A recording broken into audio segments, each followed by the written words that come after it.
लीजिए सुनिए मुंशी प्रेमचंद की कहानी दुनिया का सबसे अनमोल रत्न, मेरे यानी अंकित सिंह के साथ। दिलफिकार एक कटीले पेड़ के नीचे दामन जाग किए बैठा हुआ खून के आंसू बहा रहा था। वह सौंदर्य की देवी यानी मलका दिलफरेब का सच्चा और जान देने वाला प्रेमी था। उन प्रेमियों में नहीं जो इत्र फुलेल में बसकर और शानदार कपड़ों में सजकर आशिक के वेश में मासूकियत का दम भरते हैं, बल्कि उन सीधे साधे भोले भाले फिदाइयों में जो जंगल और पहाड़ों से सर टकराते हैं और फरियाद मचाते फिरते हैं। दिलफरेब ने उसे कहा था कि अगर तू मेरा सच्चा प्रेमी है तो जा और दुनिया की सबसे अनमोल चीज़ लेकर मेरे दरबार में आ, तब मैं तुझे अपनी गुलामी में कबूल करूँगी। अगर तुझे वह चीज़ न मिली तो खबरदार इधर रुख न करना, वरना सूली पर खिंचवा दूँगी। दिलफिकार को अपनी भावनाओं के प्रदर्शन का, शिकवे शिकायत का, प्रेमिका के सौंदर्य दर्शन का तनिक भी अवसर न दिया गया।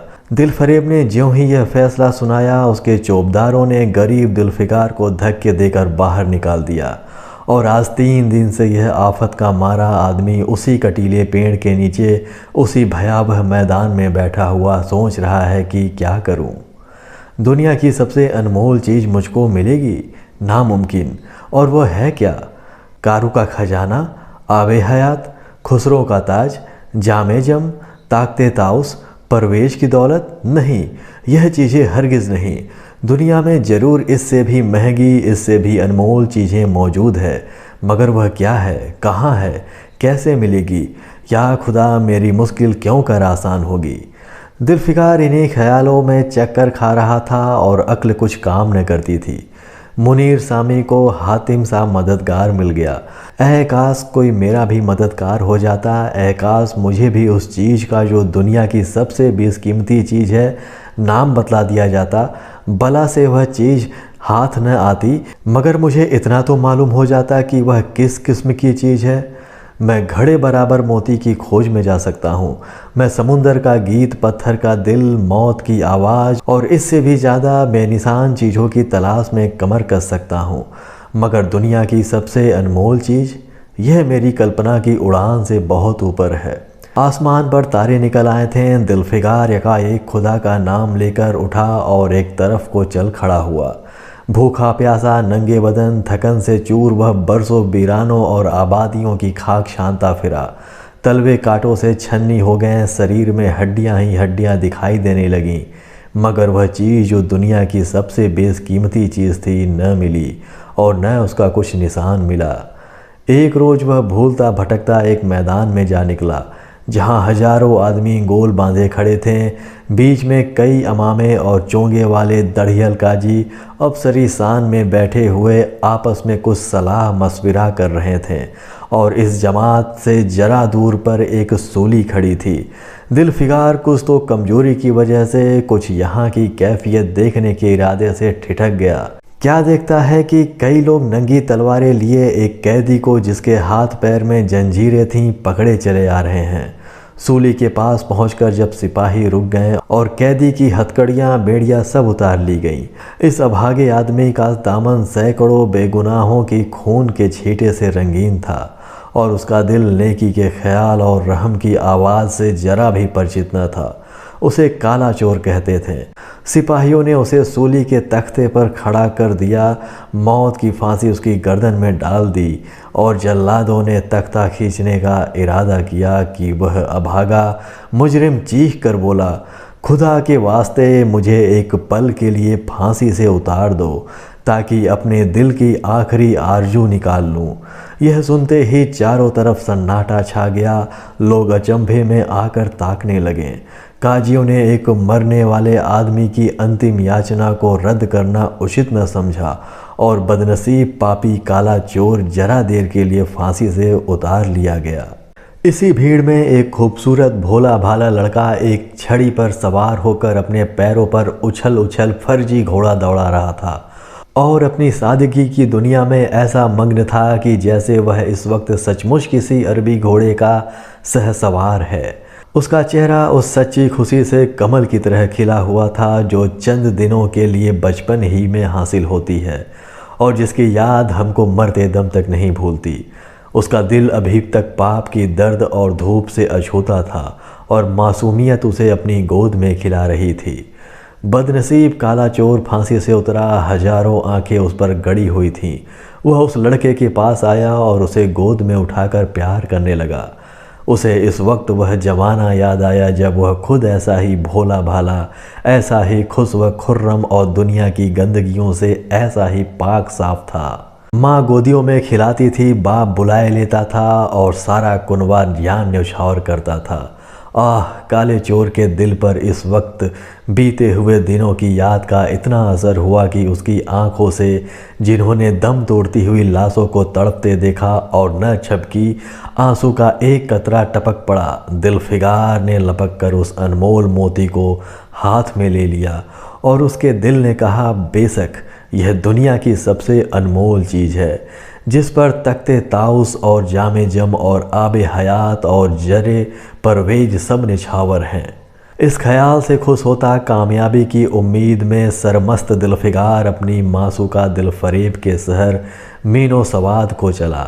मगर ज्यों-ज्यों मंजिलें तय होती जाती थीं उसका दिल बैठ जाता था कि कहीं उस चीज़ की जिसे मैं दुनिया की सबसे बेशकीमती चीज़ समझता हूँ, दिल फरेब की आंखों में कद्र न हुई तो मैं फांसी पर चढ़ा दिया जाऊँगा और इस दुनिया से नामुराद जाऊँगा।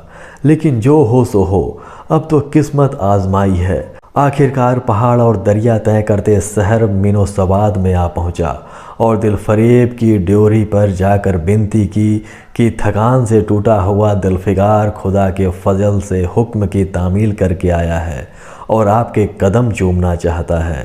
दिल फरेब ने फ़ौरन अपने सामने बुला भेजा और एक सुनहरे पर्दे की ओट से फरमाइश की कि वह अनमोल चीज़ पेश करो। दिलफिगार ने आशा और भय की एक विचित्र मनह स्थिति में वह बूंद पेश की और उसकी सारी कैफियत बहुत पुल असर लफ्ज़ों में बयां की। दिल फरेब ने पूरी कहानी बहुत गौर से सुनी और वह भेंट हाथ में लेकर जरा देर तक गौर करने के बाद बोली, दिलफिगार, बेशक तूने दुनिया की एक बेशकीमती चीज़ ढूंढ निकाली।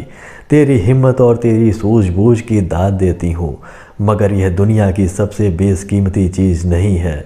इसलिए तू यहाँ से जा और फिर कोशिश कर। शायद अब की तेरे हाथ वह मोती लगे और तेरी किस्मत में मेरी गुलामी लिखी हो। जैसा कि मैंने पहले ही बतला दिया था, मैं तुझे फांसी पर चढ़वा सकती हूँ, मगर मैं तेरी जाबख्शी करती हूँ इसलिए कि तुझ में वह गुण मौजूद है जो मैं अपने प्रेमी में देखना चाहती हूँ और मुझे यकीन है कि तू ज़रूर कभी न कभी कामयाब होगा। नाकाम और नामुराद दिलफिगार इस मासूकाना इनायत से जरा दिलेर होकर बोला, ऐ दिल की रानी, बड़ी मुद्दत के बाद तेरी ड्योढ़ी पर सजदा करना नसीब होता है। फिर खुदा जाने ऐसे दिन कब आएंगे। क्या तू अपने जान देने वाले आशिक के बुरे हाल पर तरस न खाएगी और क्या अपने रूप की एक झलक दिखाकर इस जलते हुए दिलफिगार को आने वाली सख्तियों के झेलने की ताकत न देगी। तेरी एक मस्त निगाह के नशे में चूर होकर मैं वह कर सकता हूँ जो आज तक किसी से न बन पड़ा हो। दिलफरेब आशिक की यह चाव भरी बातें सुनकर गुस्सा हो गई और हुक्म दिया कि इस दीवाने को खड़े खड़े दरबार से निकाल दो।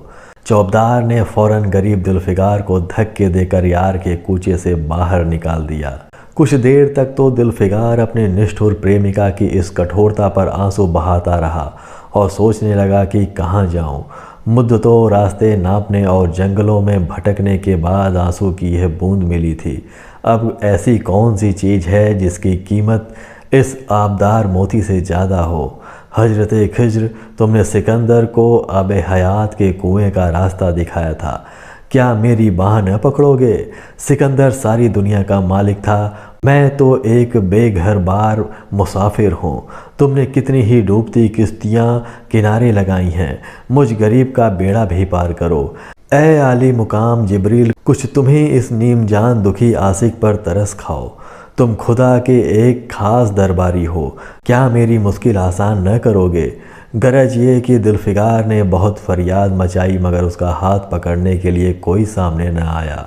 आखिर निराश होकर वह पागलों की तरह दोबारा एक तरफ चल खड़ा हुआ। दिलफिगार ने पूरब से पश्चिम तक और उत्तर से दक्षिण तक कितने ही जंगलों और वीरानों की खाक छानी। कभी बर्फिस्तानी चोटियों पर सोया, कभी डरावनी घाटियों में भटकता फिरा, मगर जिस चीज़ की धुन थी वह न मिली, जहाँ तक कि उसका शरीर हड्डियों का एक ढांचा रह गया। एक रोज़ वह शाम के वक्त किसी नदी के किनारे खस्ता हाल पड़ा हुआ था। बेखुदी के नशे से चौंका तो क्या देखता है कि चंदन की एक चिता बनी हुई है और उस पर एक युवती सुहाग के जोड़े पहने 16 श्रृंगार किए बैठी हुई है। उसके जांघ पर उसके प्यारे पति का सर है। हजारों आदमी गोल बांधे खड़े हैं और फूलों की बरखा कर रहे हैं। यकायक चिता में खुद ब खुद एक लपट उठती है। सती का चेहरा उस वक्त एक पवित्र भाव से आलोकित हो रहा था। चिता की पवित्र लपटें उसके गले से लिपट गईं और दम के दम वह फूल सा शरीर राख का ढेर हो गया। प्रेमिका ने अपने को प्रेमी पर न्यौछावर कर दिया और दो प्रेमियों के सच्चे पवित्र अमर प्रेम की अंतिम लीला आँख से ओझल हो गई। जब सब लोग अपने घरों को लौटे तो दिलफिगार चुपके से उठा और अपने चाक दामन कुर्ते में यह राख का ढेर समेट लिया और इस मुट्ठी भर राख को दुनिया की सबसे अनमोल चीज़ समझता हुआ सफलता के नशे में चूर यार के कूचे की तरफ चला। अब की ज्यों-ज्यों वह अपनी मंजिल के करीब आता था उसकी हिम्मतें बढ़ती जाती थीं। कोई उसके दिल में बैठा हुआ कह रहा था कि अब की तेरी जीत है, और इस ख्याल से उसके दिल को जो जो सपने दिखाए उसकी चर्चा व्यर्थ है।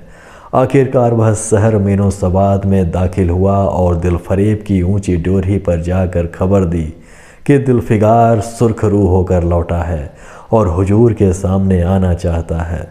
दिलफरेब ने जाबाज आशिक को फ़ौरन दरबार में बुलाया और इस चीज़ के लिए जो दुनिया की सबसे बेशकीमती चीज़ थी हाथ फैला दिया। दिलफिगार ने हिम्मत करके उसकी चांदी जैसी कलाई को छूम लिया और मुट्ठी भर राख को उसके हथेली में रखकर सारी कैफियत दिल को पिघला देने वाले लफ्ज़ों में कह सुनाई और सुंदर प्रेमिका के ओठों से अपनी किस्मत का मुबारक फैसला सुनने के लिए इंतज़ार करने लगा।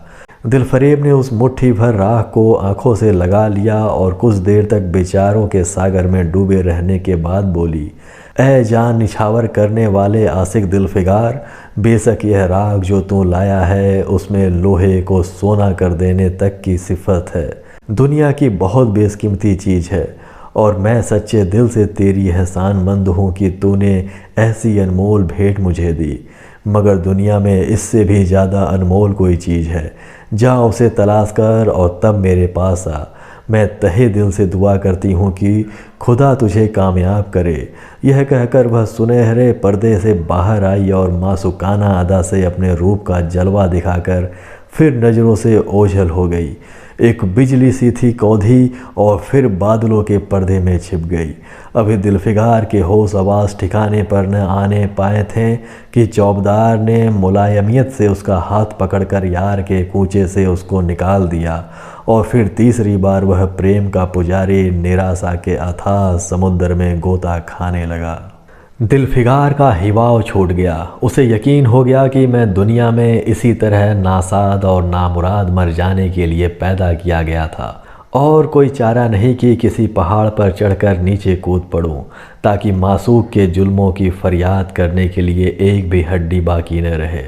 वह दीवाने की तरह उठा और गिरता पड़ता एक गगनचुंबी पहाड़ की चोटी पर जा पहुंचा। किसी और समय वह ऐसे ऊंचे पहाड़ पर चढ़ने का साहस न कर सकता था, मगर इस वक्त जान देने के जोश में उसे वह पहाड़ एक मामूली टेकरी से ज़्यादा ऊंचा न नजर आया। करीब था कि वह नीचे कूद पड़े कि हरे हरे कपड़े पहने हुए और हरा अमामा बांधे एक बुजुर्ग एक हाथ में तस्बीह और दूसरे हाथ में लाठी लिए बरामद हुए और हिम्मत बढ़ाने वाले स्वर में बोले, दिलफिगार, नादान दिलफिगार, यह क्या बुज़दिलों जैसी हरकत करता है? तो मोहब्बत का दावा करता है और तुझे इतनी भी खबर नहीं कि मजबूत इरादा मोहब्बत के रास्ते की पहली मंजिल है। मर्द बन और यो हिम्मत ना हार। पूरब की तरफ एक देश है जिसका नाम हिंदुस्तान है, वहाँ जा और तेरी आरज़ू पूरी होगी। यह कहकर हजरते खिज्र गायब हो गए। दिलफिगार ने शुक्रिया की नवाज अदा की और ताज़ा हौसले, ताज़ा जोश और अलौकिक सहायता का सहारा पाकर खुश खुश पहाड़ से उतरा और हिंदुस्तान की तरफ चल पड़ा। मुद्दतों तक कांटों से भरे हुए जंगलों, आग बरसाने वाले रेगिस्तानों, कठिन घाटियों और अलंघ्य पर्वतों को तय करने के बाद दिलफिगार हिंद की पाक सरजमी में दाखिल हुआ और एक ठंडे पानी के सोते में सफ़र की तकलीफ़ें धोकर थकान के मारे नदी के किनारे लेट गया। शाम होते होते वह एक चटियल मैदान में जा पहुंचा, जहां बेसुमार अधमरी और बेजान लाशें बिना कफन के पड़ी हुई थीं। चील, कौवे और वहशी दरिंदे मरे पड़े हुए थे और सारा मैदान खून से लाल हो रहा था। यह डरावना दृश्य देखते ही दिलफिगार का जी दहल गया। या खुदा, किस मुसीबत में जान फंसी। मरने वालों का कराहना, सिसकना और एड़िया रगड़ना, जान देना, दरिंदों का हड्डियों को नोचना और गोश्त के लोथड़ों को लेकर भागना, ऐसा हौलनाक सीन दिलफिगार ने कभी न देखा था। यकायाक उसे ख्याल आया, यह लड़ाई का मैदान है और यह लाशें सुरमा सिपाहियों की है।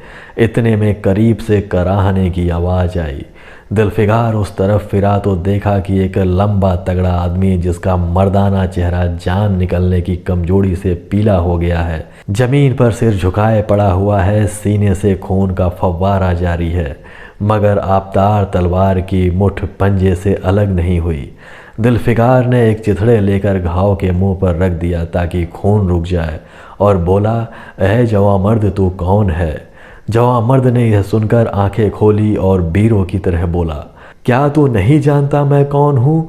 क्या तूने आज इस तलवार की काट नहीं देखी? मैं अपनी माँ का बेटा और भारत का सपूत हूँ। यह कहते कहते उसकी त्योरियों पर बल पड़ गए। पीला चेहरा गुस्से से लाल हो गया और आबदार शमशीर फिर अपना जौहर दिखाने के लिए चमक उठी। दिलफिगार समझ गया कि यह इस वक्त मुझे दुश्मन समझ रहा है। नरमी से बोला, ऐ जवामर्द, मैं तेरा दुश्मन नहीं हूँ। अपने वतन से निकला हुआ एक गरीब मुसाफिर हूँ। इधर भूलता भटकता आ निकला। बराए मेहरबानी मुझसे यहाँ की कुल कैफियत बयां कर। यह सुनते ही घायल सिपाही बहुत मीठे स्वर में बोला, अगर तू मुसाफिर है तो आ मेरे खून से तर पहलू में बैठ जा, क्योंकि यही 2 अंगुल ज़मीन है जो मेरे पास बाकी रह गया है और जो सिवाय मौत के कोई नहीं छीन सकता। अफसोस है कि तू यहाँ ऐसे वक्त में आया जब हम तेरा आतिथ्य सत्कार करने के योग्य नहीं।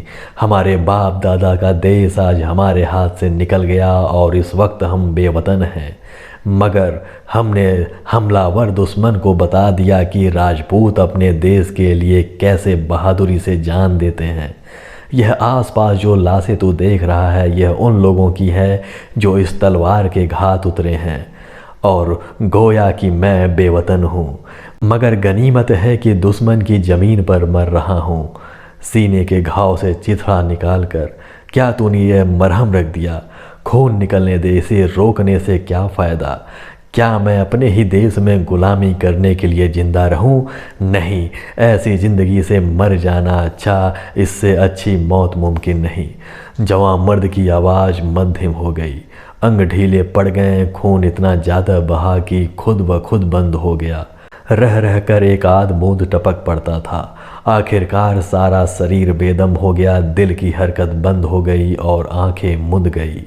दिलफिगार ने समझा अब काम तमाम हो गया कि मरने वाले धीरे से कहा, भारत माता की जय, और उसके सीने से खून का आखिरी कतरा निकल पड़ा। एक सच्चे देश प्रेमी और देशभक्त ने देशभक्ति का हक अदा कर दिया। जुल्फ़िकार पर इस दृश्य का बहुत गहरा असर पड़ा और उसके दिल ने कहा, बेशक दुनिया में खून के इस कतरे से ज़्यादा अनमोल चीज़ कोई नहीं हो सकती। उसने फ़ौरन उस खून की बूंद को, जिसके आगे यमन का लाल भी हेच है, हाथ में ले लिया और इस दिलेर राजपूत की बहादुरी पर हैरत करता हुआ अपने वतन की तरफ रवाना हुआ और सख्तियाँ झेलता आखिरकार बहुत दिनों के बाद रूप की रानी मलका दिलफरेब की डोरी पर जा पहुँचा और पैगाम दिया कि दिलफिगार सुरखरू और कामयाब होकर लौटा है और दरबार में हाजिर होना चाहता है। दिलफरेब ने उसे फ़ौरन हाजिर होने का हुक्म दिया। खुद हस्बे मामूल सुनहरे पर्दे की ओट में बैठी और बोली, दिलफिगार, अब कि तू बहुत दिनों के बाद वापस आया है, ला दुनिया की सबसे बेशकीमती चीज़ कहाँ है? दिलफिकार ने मेहंदी रची हथेलियों को चूमते हुए खून का वह कतरा उस पर रख दिया और उसकी पूरी कैफियत पुरजोर लहजे में कह सुनाई। वह खामोश भी न होने पाया था कि यकायक वह सुनहरा पर्दा हट गया और दिलफिकार के सामने हुस्न का एक दरबार सजा हुआ नजर आया, जिसकी एक एक नाज़नीन जुलेखा से बढ़कर थी। दिलफरेब बड़ी शान के साथ सुनहरी मसनद पर सुशोभित हो रही थी। दिलफिकार हुस्न का यह तिलिस्म देखकर अचंभे में पड़ गया और चित्रलिखित सा खड़ा रह गया कि दिलफरेब मसनद से उठी और कई कदम आगे बढ़कर उससे लिपट गई।